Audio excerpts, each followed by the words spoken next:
খুব ভালো লাগে কি আমার ছেলেরাও করে। প্রিয় দর্শক, আমরা চলে এসেছি লক্ষ্মীপুর সদরের 6 নং ইউনিয়নের সাতসঙ্গ ওয়ার্ডে। এখানে আমাদের সবার প্রিয় মানুষ, দীর্ঘদিন থেকে যিনি ডেয়ারি খামার পরিচালনা করে যাচ্ছেন অত্যন্ত সুনামের সাথে, জনাব রণজিৎ চন্দ্র ঘোষ,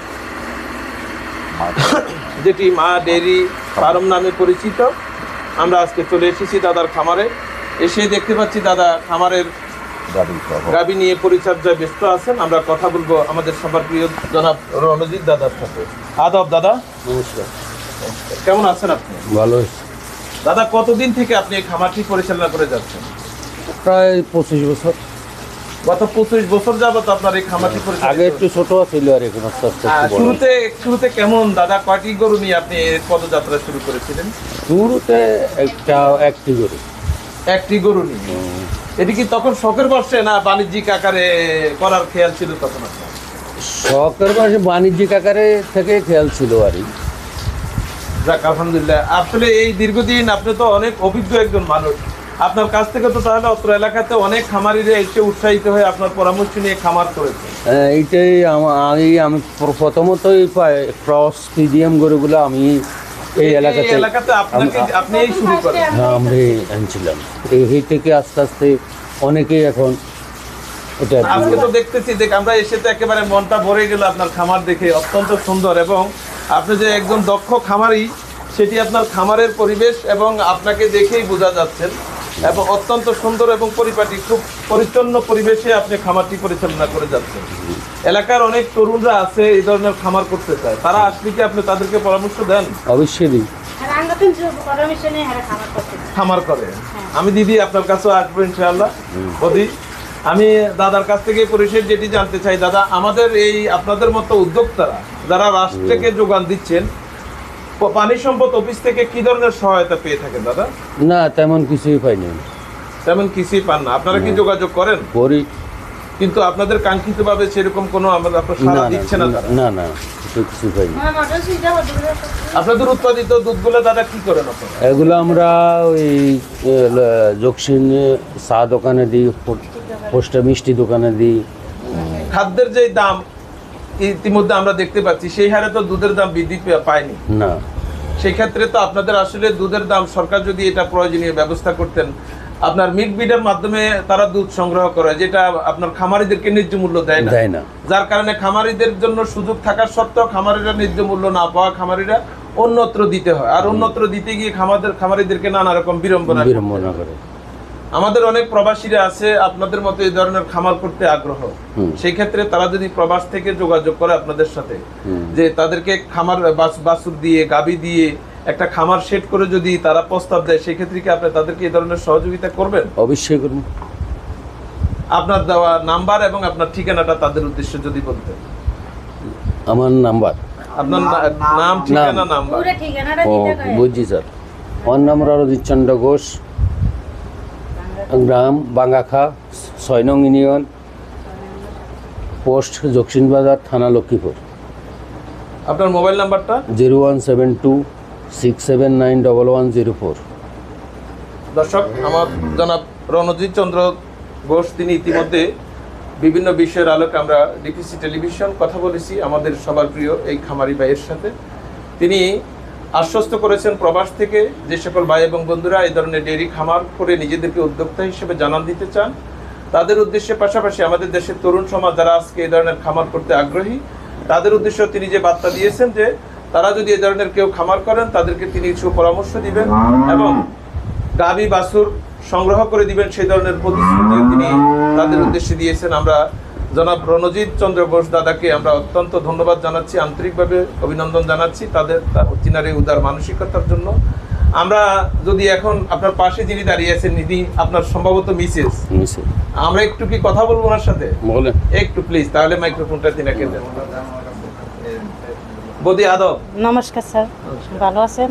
আছি দিদি, বদি অনেক ভালো আছি।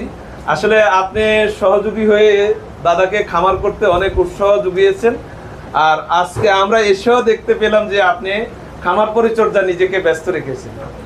আসলে এরকম পরিবেশ, এরকম বন্ডিং যদি না থাকে, এই ধরনের ডেইরি খামার এই রূপ দেওয়া কোনোভাবেই সম্ভব নয় বলে আমি মনে করি। আমরা ডিপিসি পরিবার থেকে আপনার মতো এই ধরনের উদ্যোক্তাদেরকে আন্তরিকভাবে অভিনন্দন জানাই। পাশাপাশি এই দুইজনে মিলে যে খামারটি পরিচালনা করছেন, দিদি আপনার কাছে কেমন লাগে? তো খুব ভালো লাগে কি আমার ছেলেরাও করে, ছেলেরাও মানে নিজের সব- পরিবারের একটা অংশ হ্যাঁ, মনে করেই আপনি এটি আমি করেছেন। সকালে করি, তারপরে আমার ছেলেরা দুপুর মাতানিতে একেবারে রাত্রে পর্যন্ত আমার ছেলেরা খামারটা পরিবেশন অর্থাৎ করে। পরিবারের সবাই নিজেকে সবাই এটা এটাতে নিয়ে ব্যস্ত আত্মনিয়োজিত থাকে। রাখে। হ্যাঁ, যাতে গরুটি সুস্থ থাকে, ভালো থাকে, এইভাবে আমার ছেলেরা পর্যন্ত সহযোগিতা করে। সব মিলে যদি বলি আপনি হ্যাপি তো? সুখী তো? না, সবাই একসাথে। সবাই সুখী তো? হ্যাঁ, সবাই সুখী। যাক, এটাই আপনাদের কাছে আমরা প্রত্যাশা করতেছি। ওই আমার বড় ছেলে, এদিকে আসো। দর্শক, আমরা পরিবারের সবাইকে এই আজকের এই খামার ও খামারির পর্বে এসে কাছে পেয়েছি। আমরা রণজিৎ দাদার সহধর্মিনী, পরিশেষ এখন রণজিৎ দাদার উত্তরসূরি আমরা তিনাকেও পেয়ে গেলাম। সেই তরুণের সাথে আমরা কথা বলবো তাদের এই খামার নিয়ে তারা কেমন ফিল করতেছে। আদব আঙ্কেল, নমস্কার। নমস্কার, কেমন আছেন? আছি, ভালো আছে। আপনি ভালো বাবা আছেন? এবং মা যে খামারটা নিয়ে সুন্দরে পরিচালনা করে যাচ্ছেন, তিনারা আমাদেরকে এর পূর্বে জানিয়েছেন যে আপনারাও খুব সহযোগিতা করে থাকেন। আমরা সবাই আসলে এই খামার নিয়ে ব্যস্ত থাকে। খুবই ব্যস্ত থাকি এবং এই খামার পরিচালনা করি আমরা সবাই। তরুণরা তো এখন আসলে এইসবে আগ্রহী না, অনেক সময় দেখা যায় পরিবারকে সময় দিতে চায় না। সেই ক্ষেত্রে তাদের উদ্দেশ্যে আপনিও একজন তরুণ, কি বলবেন? আমি বলবো আসলে খামারটা হচ্ছে একটা তরুণের এখন স্বপ্ন, অনেকের স্বপ্ন এটা। যদি সবাই মিলে ফ্যামিলিগত সাপোর্ট পায়, বাবা মা সাপোর্ট পায়, একটা খামার পরিচালনা করা আসলে খুবই ভালো, মানে সুন্দরভাবে সফল হওয়া যায়।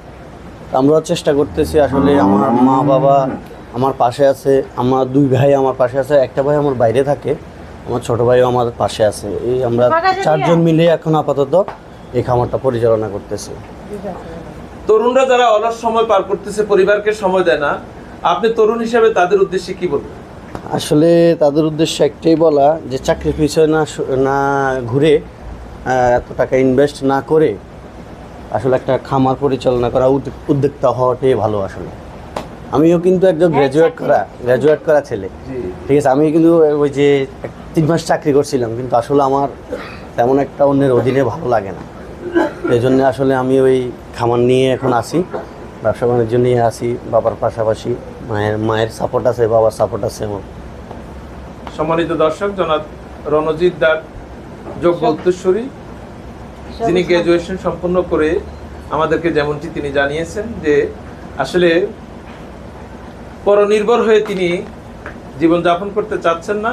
তিনি চাইতেছেন এই খামারকে সম্প্রসারণের মধ্য দিয়ে শুধু তিনার নিজের ব্যক্তিগত বা পারিবারিক সচ্ছলতা নয়, এই এলাকাতে একটা দৃষ্টান্ত স্থাপন করতে, যে দৃষ্টান্ত স্থাপনের মধ্য দিয়ে যে বিশাল খামারটিতে এই এলাকার অসংখ্য বেকারদের কর্মসংস্থান হবে, এমনটি তিনি প্রত্যাশা করতেছেন। আপনারা কি সরকারের কাছে সহজলভ্যে সরকার খামারিদেরকে যে লোনের ব্যবস্থা করে থাকেন, সেই বিষয়ে কি কোনো ব্যবস্থা নিয়েছিলেন? নিয়েছিলাম, কিন্তু কখন আমরা আসলে ওটা পাইনি। আমরা নিজেরটা নিজে এটি আসলে অত্যন্ত হতাশজনক, বেদনাদায়ক বিষয় রাষ্ট্রের জন্য। আমি মনে করি এই পরিবারকে এই খামার কেন্দ্রিক যদি বড় ধরনের একটি লোনের ব্যবস্থা করে থাকেন, তাহলে বিশাল আকার এক সময় দারুণ হবে, যে এই দারুণের মধ্য দিয়ে এই এলাকাতে এটি বিশাল খামার আকারেই সেটি পরিচিতি লাভ করবেন এবং অসংখ্য বেকারদের যেই খামারটিতে কর্মসংস্থানের ব্যবস্থা হবে। পাশাপাশি রণজিৎ দা, তিনার সহধর্মিনী, তিনার যোগ্য উত্তরসূরি, তিনারা আমাদেরকে যেমনটি জানিয়েছেন যে তিনাদের উৎপাদিত দুধ যদি তারা ন্যায্য মূল্য পায়, তাহলে তারা এই খামার দিয়ে আরও লাভবান হবেন, এমনটি তিনারা আশাবাদ ব্যক্ত করেছেন। আমরা পুরো পরিবারকে, ডিপিসি পরিবারের পক্ষ থেকে জানাচ্ছি আন্তরিকভাবে অভিনন্দন।